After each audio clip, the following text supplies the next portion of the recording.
कहते हैं हमें समझा रहे हैं कि तुम देख रहे हो कि कोई कल मर गया, कोई परसों मर गया, इसी से आपके मित्र प्यारे रिश्तेदार खत्म हो रहे हैं और आप भी एक दिन जाओगे।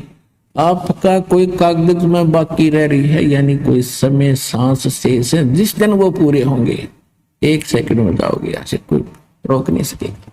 तो कहने का भाव ये है कि इस संसार की आस में केवल यहां जीना ही जीना मानकर भक्ति नहीं बनेगी।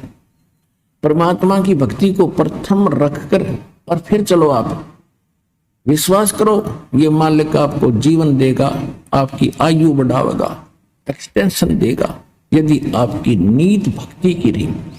दूसरी बात ये होती है, जैसे परमात्मा को तो हमारे आने वाले समय का खूब पता है। जैसे कोई भक्त की मृत्यु होगी, सतनाम प्राप्त करके सारनाम प्राप्त नहीं हुआ। अब कोई उसके मन में, क्योंकि जो भक्त है उनको तो दृढ़ता रहती है, समाज के लोग वहां आते हैं, पता नहीं क्या क्या उसको कहते हैं, तुम तो ये कहा करते, तुम तो ये कहा करते, रक्षा भगत था, पूरी श्रद्धा थी, इसकी एक्सटेंशन क्यों ना करी तुम्हारे भगवान ने।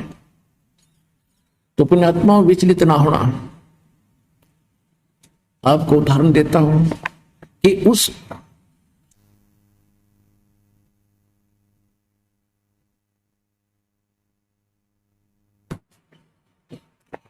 भगत के कुछ आगे चल के ऐसे कुसंस्कार होते हैं कि सार नाम प्राप्त करके भी उसमें कोई दिक्कत आ जानी थी और उसमें फिर ये नहीं सफल हो सका था, तो इसलिए उसको उसी समय परमात्मा ने अपनी कृपा से ही उसका अंत करके दोबारा जीवन देते हैं और फिर नए सिरे से उसको पार करते हैं। अब तो ये भक्ति युग शुरू हो गया, हजारों वर्ष ये चलेगा। अब तो कोई धोखा है नहीं, मोक्ष नहीं, मृत्यु होगी तुरंत मनुष्य जीवन 10वें महीने आ लेगा। यहां पर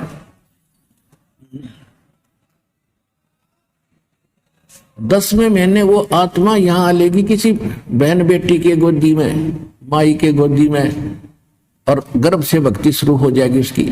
दास के पास उदाहरण है, ऐसे ऐसे भक्त, क्योंकि दास ने 20 वर्ष हो गए लगभग इस उपदेश देने की आदेश प्राप्त हुआ, उस समय से देख रहा है कि कुछ ऐसे भक्त सारनाम प्राप्त करके भी बिगड़ गए और छोड़ गए यहां से, और नकलियां गज्जा फंसे। तो वो कुमार्ग था। तो इससे पहले अगर वो पहले मर जाते वो अच्छा था इस नाशकरण पे भक्ति का। तो परमात्मा अपने भक्त हंस के लिए जो ऑपरेशन आवश्यक होगा वो अवश्य करेगा। जैसे किसी को रोग है और उसकी टांग कटनी है और टांग ना कटी तो उसकी जीवन नाश होना है, तो डॉक्टर सलाह देगा कि टांग काटनी पड़ेगी जो जीवन रक्षा चाहता है। तो बुद्धिमान होगा तो यूं कहेगा जी जीवन रक्षा कर दो, टांग में से कट जाए। तो इसी प्रकार परमात्मा के ऑपरेशन में आपको ऑब्जेक्शन नहीं होना चाहिए। जो परमात्मा करता सही करता, ये विश्वास रखे कि मालिक गलत नहीं कर सकता जब इसकी शरण में आ गई।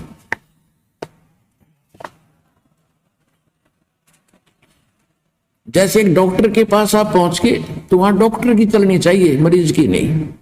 जब मरीज चला होगा तो ऑपरेशन फेल हो जाएगा और वो जीवन अपना हाथ धो बैठेगा। तो इसी प्रकार जैसे आप देखते हो बिल्ली जो होती है, एक घर में बच्चे पैदा करती है और तीसरे दिन उनको मुख से उठा उठा सारी रात दूसरे घर में ले जाती है। क्यों ले जाती है?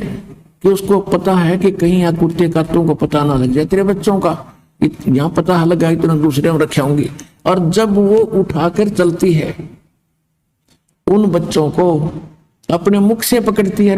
कितने पैने दांतरे होते हैं, दांत होते हैं बिल्ली के, और वो बच्चों को बीच से पकड़कर चलती है। वो बच्चे चू भी नहीं करते। क्यों नहीं करते? क्योंकि हम उनको दर्द होता है, उनको मालूम है हमारी माँ पकड़ रही है और इसी से दर्द हो रहा है हमारे को। ये कोई विशेष खास बात है, हमें कोई खतरा है, उससे बचाने के लिए ले जा रही है। तो वो पशु भी इतना महसूस करते हैं, वो भी हाय हाय ना करते और चुपचाप बेचारे नो हो जाते, नो सुकड़ जाते हैं। वो पकड़ के ले जाती है और बिल्कुल नहीं बोलते। उनको मालूम है जब शोर कर दिया तो कुछ पहचान ले, कुत्ता आ जाएगा हमें खा जाएगा।